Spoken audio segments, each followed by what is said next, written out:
Người Kinh, hay còn gọi là người Việt, chiếm đa số trong cộng đồng các dân tộc Việt Nam hiện nay.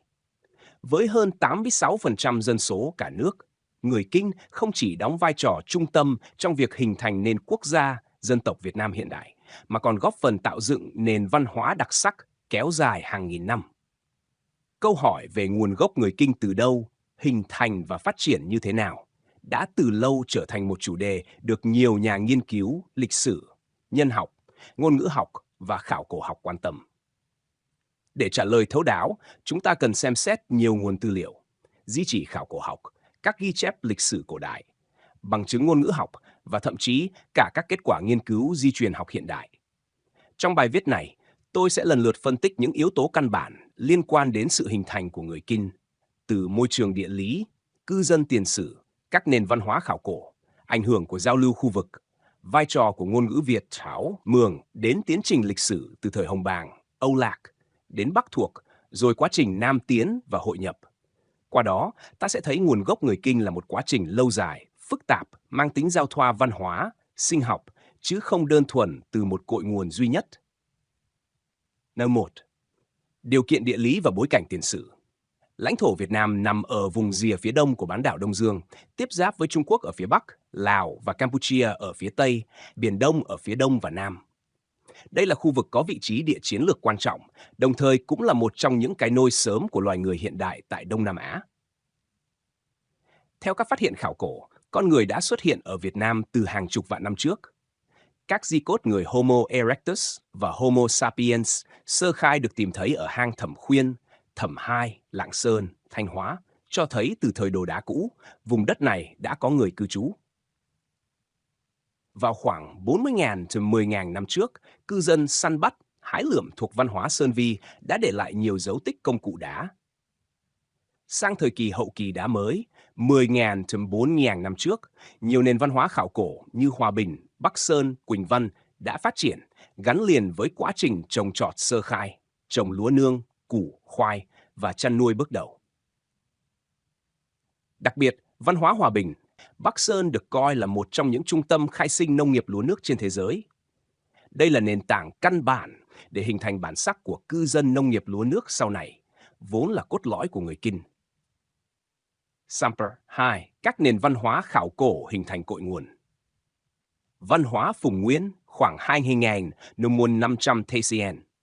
Văn hóa Phùng Nguyên phân bố chủ yếu ở vùng Trung Du và đồng bằng sông Hồng Hảo, được xem là giai đoạn đầu của thời đại đồ đồng ở Việt Nam. Cư dân Phùng Nguyên đã biết luyện kim, chế tác đồ gốm tinh xảo và đặc biệt là bước đầu hình thành nghề trồng lúa nước với kỹ thuật canh tác ngày càng cao. Văn hóa Đồng Đậu, Gò Mun, 1.500 đến 800 TCN. Tiếp nối Phùng Nguyên, các nền văn hóa Đồng Đậu và Gò Mun đánh dấu bước phát triển mạnh mẽ của nghề luyện đồng. Công cụ sản xuất nông nghiệp, lưỡi cày, cuốc dao và vũ khí, rìu, giáo, mũi tên xuất hiện phổ biến, chứng tỏ đời sống sản xuất ngày càng chuyên hóa. Văn hóa Đông Sơn, 800 TCN thế kỷ ASCN. Văn hóa Đông Sơn nổi bật với trống đồng, chính là đỉnh cao của văn minh Việt cổ. Cư dân Đông Sơn cư trú chủ yếu ở lưu vực sông Hồng, sông Mã, sông Cả, sống bằng nghề trồng lúa nước, luyện đồng, sắt, đánh cá và buôn bán. Hình ảnh trên trống đồng phản ánh đời sống phong phú, cảnh hội hè, chiến tranh, săn bắn, múa hát. Đây được coi là cội nguồn trực tiếp của người Việt Kinh và quốc gia Văn Lang, Âu Lạc. 3. Huyền thoại và lịch sử về tổ tiên người Kinh. Theo truyền thuyết, người Việt có nguồn gốc từ con rồng Cháu Tiên, tức Lạc Long Quân và Âu Cơ. Bà Âu Cơ sinh ra trăm trứng nở thành trăm người con, phân tán đi khắp nơi, trong đó 50 theo cha xuống biển, 50 theo mẹ lên núi. Truyền thuyết này phản ánh ý thức cộng đồng, sự đoàn kết của nhiều nhóm cư dân khác nhau ở vùng núi, đồng bằng và ven biển, hợp nhất thành dân tộc Việt. Các thư tịch của Trung Hoa gọi cư dân vùng này Lạc Việt, Âu Việt, nằm trong khối Bách Việt. Nước Văn Lang truyền thuyết Hùng Vương và sau đó Âu Lạc Thục An Dương Vương chính là nhà nước sơ khai của người Việt cổ. Như vậy, người Kinh được hình thành từ sự hòa hợp giữa các nhóm cư dân bản địa, lúa nước và ảnh hưởng từ phương Bắc, Âu Việt. 4. Thời Bắc thuộc và sự hình thành ý thức dân tộc. Từ thế kỷ 2 TCN đến thế kỷ Thích, vùng đất của người Việt rơi vào ách đô hộ của các triều đại Trung Hoa. Đây là thời kỳ đầy biến động nhưng cũng góp phần quan trọng định hình dân tộc Kinh. Về văn hóa, người Việt tiếp thu nhiều yếu tố từ Trung Hoa như chữ Hán, Nho giáo, Phật giáo, Đạo giáo, kỹ thuật sắt, thủy lợi. Về xã hội, nhiều đợt di dân từ phương Bắc xuống hòa huyết với cư dân bản địa.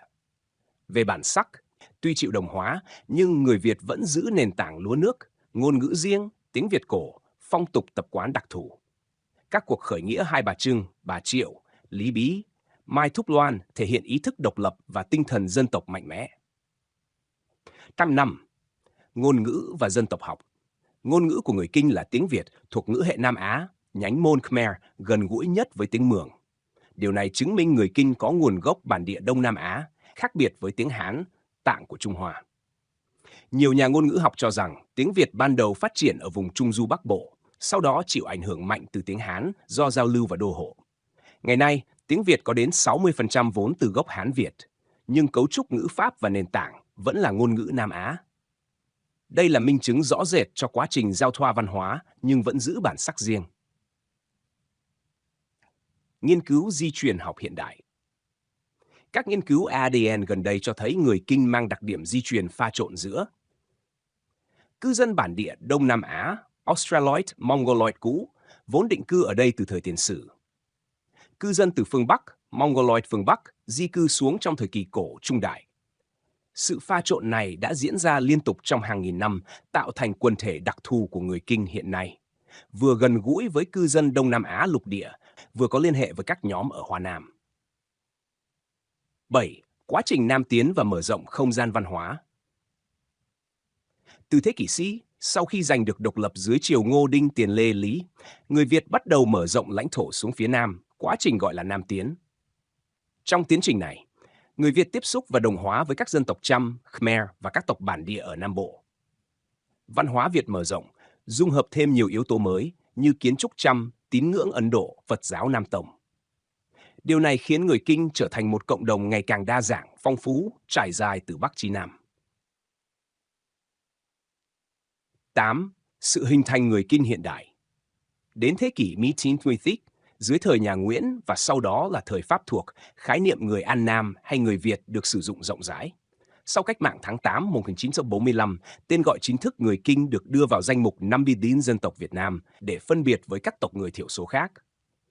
Ngày nay, người Kinh không chỉ là dân tộc chiếm đa số ở Việt Nam, mà còn có cộng đồng lớn ở hải ngoại, tạo thành mạng lưới văn hóa, kinh tế rộng khắp thế giới. Kết luận: nguồn gốc người Kinh không thể quy về một điểm duy nhất, mà là kết quả của một quá trình lịch sử lâu dài và phức tạp. Từ nền tảng bản địa Đông Nam Á, Hòa Bình, Bắc Sơn, qua sự phát triển rực rỡ của văn hóa Đông Sơn, chịu ảnh hưởng sâu sắc của Trung Hoa trong thời Bắc thuộc, mở rộng và giao thoa với Champa, Khmer trong quá trình Nam tiến. Cuối cùng hình thành bản sắc hiện đại qua hàng nghìn năm dựng nước và giữ nước. Người Kinh vừa mang tính bản địa sâu đậm, vừa giàu khả năng tiếp biến văn hóa. Đây chính là lý do dân tộc Kinh tồn tại bền bỉ, phát triển liên tục, tạo nên bản sắc Việt Nam độc đáo trong lòng khu vực Đông Nam Á và thế giới. Bài trên hiện dài khoảng 2.900 tới 3.100 từ, đủ độ chi tiết để đáp ứng yêu cầu. Bạn có muốn mình chia nhỏ bài này thành các phần rõ ràng theo chương mục? Ví dụ, chương 1 khảo cổ, chương 2 huyền thoại, chương 3 Bắc thuộc, vân vân, để dễ đọc hơn, hay bạn cần một đoạn văn liền mạch đúng nghĩa không chia mục? Kết luận: nguồn gốc người Kinh không thể quy về một điểm duy nhất, mà là kết quả của một quá trình lịch sử lâu dài và phức tạp. Từ nền tảng bản địa Đông Nam Á, Hòa Bình, Bắc Sơn, qua sự phát triển rực rỡ của văn hóa Đông Sơn, chịu ảnh hưởng sâu sắc của Trung Hoa trong thời Bắc thuộc, mở rộng và giao thoa với Champa, Khmer trong quá trình Nam tiến. Cuối cùng hình thành bản sắc hiện đại qua hàng nghìn năm dựng nước và giữ nước. Người Kinh vừa mang tính bản địa sâu đậm, vừa giàu khả năng tiếp biến văn hóa. Đây chính là lý do dân tộc Kinh tồn tại bền bỉ, phát triển liên tục, tạo nên bản sắc Việt Nam độc đáo trong lòng khu vực Đông Nam Á và thế giới. Bài trên hiện dài khoảng 2.900 tới 3.100 từ, đủ độ chi tiết để đáp ứng yêu cầu. Bạn có muốn mình chia nhỏ bài này thành các phần rõ ràng theo chương mục? Ví dụ, chương 1 khảo cổ, chương 2